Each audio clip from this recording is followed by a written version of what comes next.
These are probably the 2 farthest ones that we've done so far. And in building the bracket, I thought the strategy of just make 2 games really, really, really difficult instead of making 4 pretty difficult. That sounded like a good move at the time. We didn't picture that when the day came that we had to do this day. It's snowing outside. Big fat flakes. You can't see because that's an alley and they're not really going into fat flakes. And we gotta go to the Vienna Beef Factory store, which is straight up on the south side of Chicago. I will not say anything more about that. And we gotta go to Wolfie's, which is barely in Chicago the other way. Anything you'd like to say? Remember when we were like sitting around on a Saturday like 3 weeks ago and I was like, hey, we should probably do one of the far ones today. And you're like, no, I don't want to do one of the far ones. You asked if I had anything to say, and what I have to say is, do you remember that? We don't need him for this one. We can go by ourselves.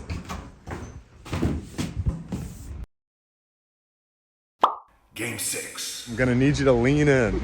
This is what we're doing today. This is the activity that we're doing. We have free will. I am pushing you along, by the way. You're on. I actually just remembered something that I think is going to change the entire course of the day, and it's going to help me lean into what's happening, which is that they put all of Joni Mitchell's music back on Spotify today, and we can listen to River on repeat on the way there. Hell yeah. Now, not just that we can, but that we're gonna. Today we're going to where the sausage is made. The Vienna Beef Factory store is located across the street from the building where they make the wieners for almost every dog we've had. You have to imagine they're here with something to prove. Vienna Beef Factory store. That's a trek. It's a trek. It's a real trek.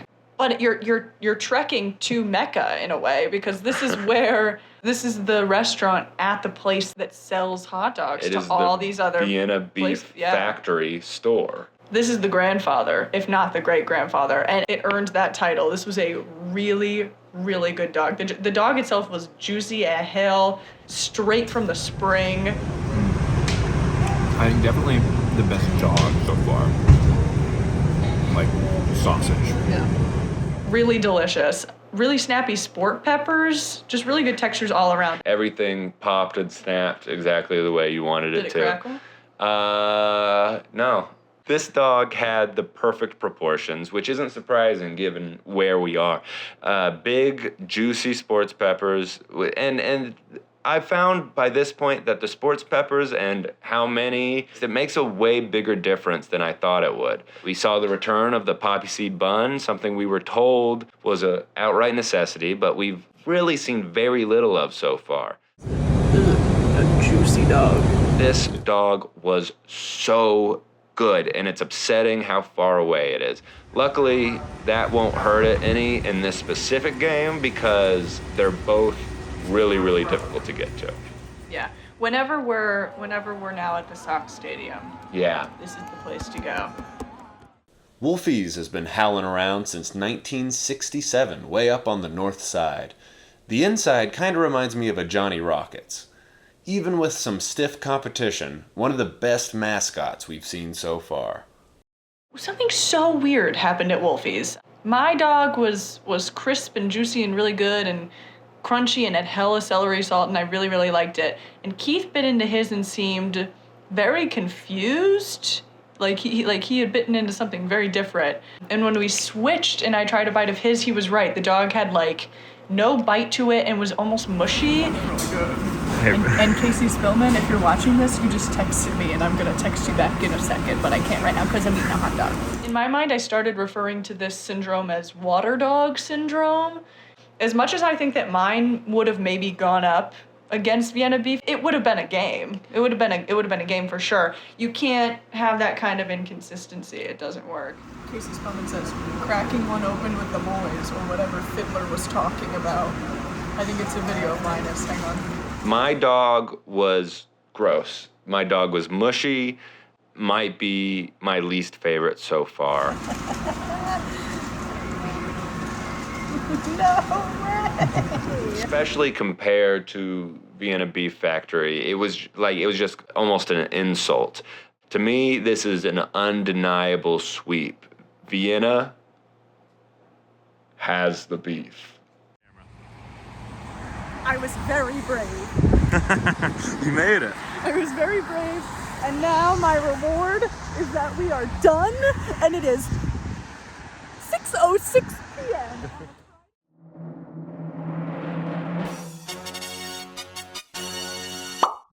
Game 7. Today we have what I'm dubbing the fan favorite round, which is wait a second, I have to fact check something. Was Kim and Carlo's hot dog stand on any list? Or Yeah. did we just say it was? Yeah. Okay. Action.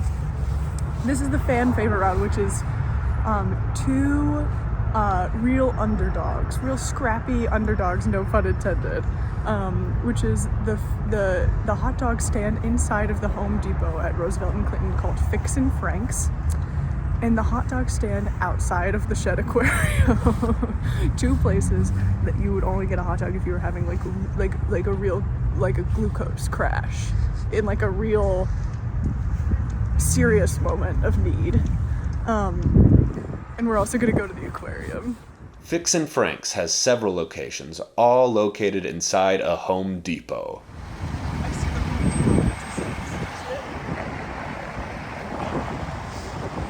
I spy orange. I was so excited to eat a hot dog at Home Depot. It's a childhood dream come true. I liked Fixin' Frank's fine. The dog itself was weirdly small, which made the bread like a really dominant player, which was kind of strange. Toppings were crunchy. The celery salt was good. The flavor was good. They didn't have fries, they had chips. For this particular game, I think Doritos were the perfect side. Lot of mustard. I really, really liked this dog. If you're at Home Depot and you're having a blood sugar meltdown with your children, You could try it. That's really good. I'm sorry. this is the best thing you could ever want. If you've got to eat at a Home Depot, this is how you do it. Oh yeah.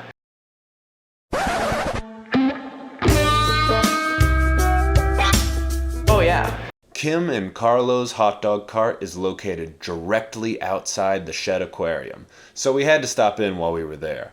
This spot fulfills the necessity of this tournament having a true, honest-to-goodness hot dog cart. This is a beautiful thing. Kim and Carlos. Again, if you're at the aquarium and you or your children are having a blood sugar crash, this is exactly what you want. It's a perfect business model. And I think these are two very well-matched dogs. Both are kind of like stand up and eat them where you can dogs, but they had nearly opposite issues in my eyes. The Home Depot one was a little bit bready and dry, and this one was like capital W wet. There's a lot of mustard straight on the bottom, and I was really worried about bust outs, although I didn't have one. I don't know, also worth noting that the chopped onions were red onions instead of white, which I've never seen. Yeah, everything was present and accounted for and pretty competent, but structurally this one was a bust out waiting to happen, which is ultimately tough for a dog that's a stander. The bottom is really wet. Really, really wet. I think the damning evidence here was that we left the aquarium early because we were so hungry, and still we're not super crazy about this dog. Doritos? Yeah.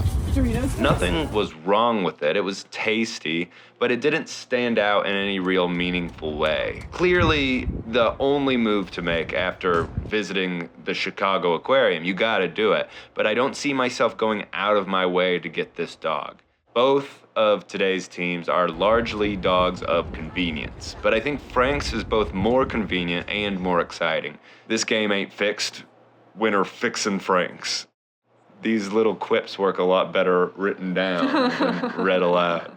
If you put in the clip of me slutting that hot dog out at Fixin' Frank's at Home Depot, I'm gonna do something crazy. I'm putting it in there. I'm gonna do something crazy. My mom's gonna watch this, Keith. Please don't put it in there. Game 8.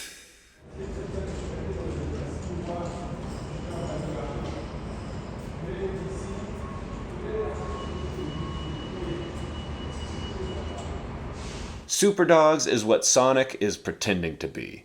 With a dedicated fan base and their own sausage recipe since 1948, Superdogs was one of the places I've been most excited to try out. Guess who I am? I'm gonna go ahead and call this a yummy but presumptuous dog. This is one that's probably going to be hurt by not having a place to eat inside. Hiya. We're at the Superdogs. Just kidding. It was messy as hell, and the way that they package them is adorable and brilliant. They're in these little blue boxes, but the hot dog is on the bottom, and it's stuffed with like steaming hot fries on top and closed. So all the steam in there gets sealed in. What is this? But the dog itself was very unique and really, it was a fat dog.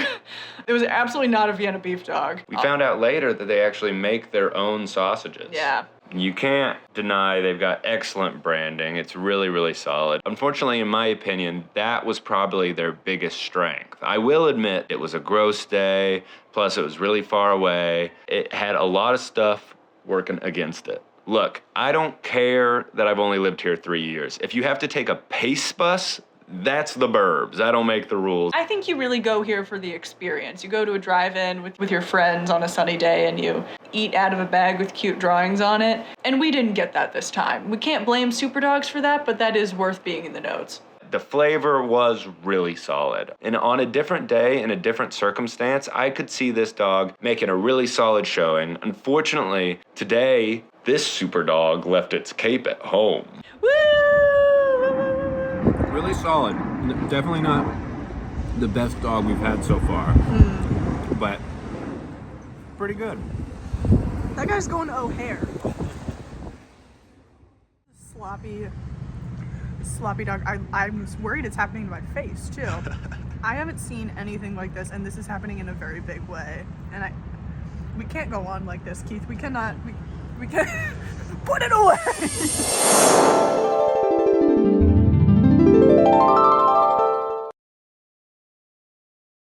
Jeff's Red Hots has that iconic look we've grown to associate with delicious hot dogs.